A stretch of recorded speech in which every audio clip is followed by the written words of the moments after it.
नमस्ते दोस्तों, save money smartly channel में आपका स्वागत है।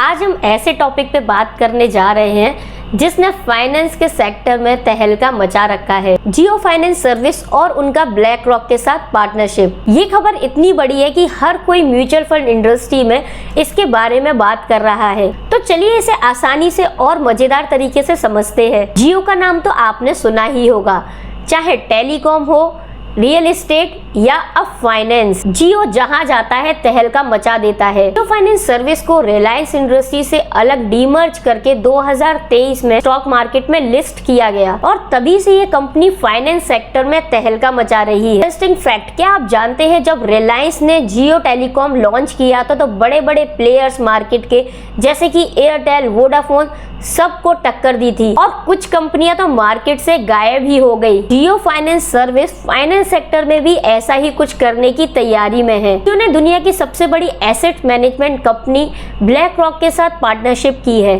ताजा खबर यह है कि जियो ब्लैक रॉक को सेबी की तरफ से 4 पैसिव फंड लॉन्च करने की अनुमति मिल गई है और ये 4 नए पैसिव म्यूचुअल फंड नए निवेशकों को इंडस्ट्री में आकर्षित करने के लिए एक शुरुआत है। यहाँ पर एक इंटरेस्टिंग फैक्ट ये है कि ब्लैक रॉक के पास दुनिया भर का ग्लोबल का 10 ट्रिलियन से भी ज्यादा का एसेट्स मैनेजमेंट करने का एक्सपीरियंस, जो कि पूरे भारत की जीडीपी से भी कई गुना ज्यादा है। जियो के साथ उनकी पार्टनरशिप एक बड़ा धमाका हो सकती है। सवाल आता है कि ये पैसिव फंड क्या होते हैं और जियो ब्लैक रॉक इनका इस्तेमाल क्यों कर रहे हैं। पैसिव फंड को एक सिंपल उदाहरण से समझने की कोशिश करते हैं। मान लीजिए अगर आप एक रेस में हिस्सा ले रहे हैं, लेकिन आप खुद दौड़ने की बजाय एक सुपर फास्ट ट्रेन को फॉलो करते हैं। ये ट्रेन जो कि इंडेक्सेस है, जैसे कि निफ्टी 50 जहाँ जाएगी आप भी वहीं जाएंगे। आपको ज्यादा दिमाग लगाने की जरूरत नहीं, बस ट्रेन के पीछे चलते रहो। समझते हैं कि एक्टिव फंड क्या होता है। एक्टिव फंड उसके उलट है। एक्टिव फंड के अंदर एक रेसर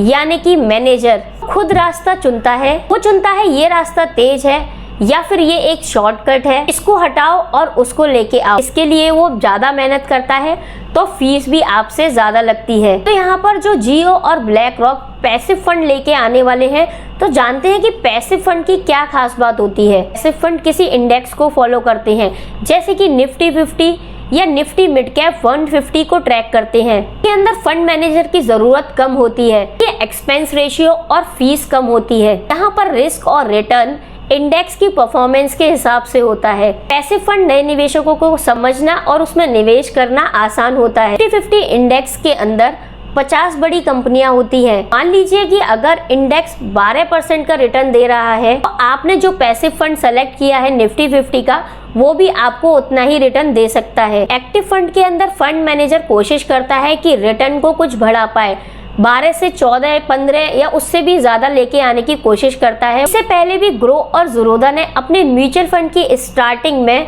पैसिव फंड को ही सेलेक्ट किया था कि ये नए निवेशकों को आकर्षित करने का सबसे आसान तरीका है। सेबी ने जियो और ब्लैक रॉक को 4 पैसिव फंड को लॉन्च करने के लिए हरी झंडी दिखाई है। तो चलिए जानते हैं उन पैसिव फंड के बारे में। सबसे पहला है जियो ब्लैक रॉक 813 निफ्टी जी सेक्शन इंडेक्स फंड। ये एक डेट फंड है जो कि 8 से 13 साल की अवधि वाली गवर्नमेंट सिक्योरिटी में निवेश करता है। इस फंड की खासियत है इसमें कम रिस्क है और रिटर्न भी स्टेबल है।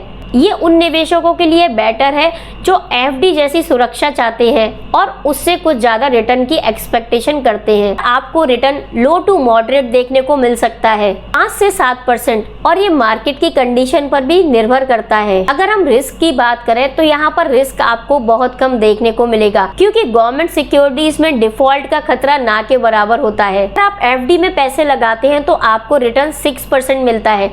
यहाँ पर आपको रिटर्न उससे कुछ ज्यादा मिल सकता है, उतना ही सुरक्षित है। पर हम जियो ब्लैक रॉक के नेक्स्ट फंड की बात करें, जो कि है Jio BlackRock Nifty mid cap 150 index fund.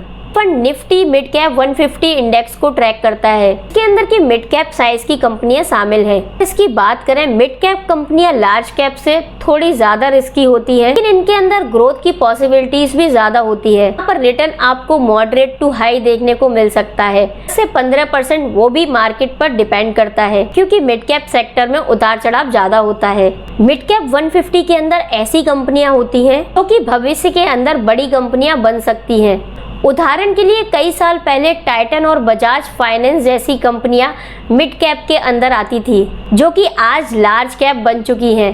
तो चलिए अब बात करते हैं जियो ब्लैकरॉक के तीसरे फंड के बारे में, जो कि है Jio BlackRock Nifty next 50 index fund. ये फंड निफ्टी नेक्स्ट 50 को ट्रैक करता है, जूनियर नेक्स्ट या फिर जूनियर 20 भी कहते हैं। इसके अंदर ऐसी लार्ज कैप कंपनियां होती हैं जो कि भविष्य के अंदर निफ्टी 50 के अंदर शामिल हो सकती हैं। लार्ज कैप होने के बावजूद भी इसके अंदर ज्यादा रिटर्न और रिस्क की संभावना पॉसिबल है। रिस्क भी इसके अंदर आपको मॉडरेट टू हाई देखने को मिलेगा, 8 से 12% का। जियो ब्लैकरॉक निफ्टी नेक्स्ट 50 इंडेक्स की बात करें तो यहाँ पर आपको रिस्क मॉडरेट देखने को मिल सकता है। रिटर्न की बात करें तो यहाँ पर आपको 8 से 12% का रिटर्न देखने को मिल सकता है, जो कि डिपेंड करता है मार्केट की कंडीशन पर। निफ्टी नेक्स्ट 50 कंपनीज जैसे कि अदानी एंटरप्राइजेस, वरुण बेवरेज ऐसी कंपनियां शामिल होती हैं। अब हम बात करते हैं जियो ब्लैकरॉक के निफ्टी स्मॉल कैप 250 इंडेक्स के बारे में। ये फंड निफ्टी स्मॉल कैप 250 को ट्रैक करेगा। इसके अंदर की छोटी कंपनियां शामिल होती हैं। यहाँ पर सबसे ज्यादा रिटर्न और सबसे ज्यादा रिस्क भी शामिल होता है। इस फंड के अंदर अगर हम बात करें तो यहाँ पर आपको return high to very high देखने को मिल सकता है, यानी कि 12 से 20% तक का भी रिटर्न देखने को मिल सकता है।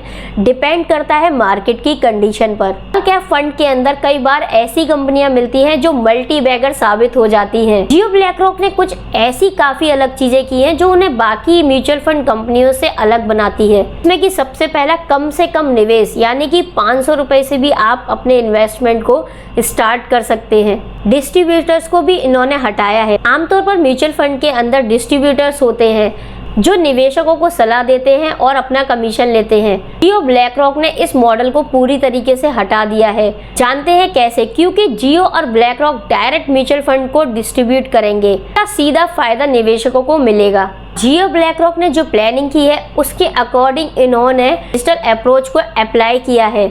न्यूज के अकॉर्डिंग जियो ब्लैकरॉक 8 नए फंड और लॉन्च कर सकता है और ये अलग अलग सेगमेंट को टारगेट कर सकता है।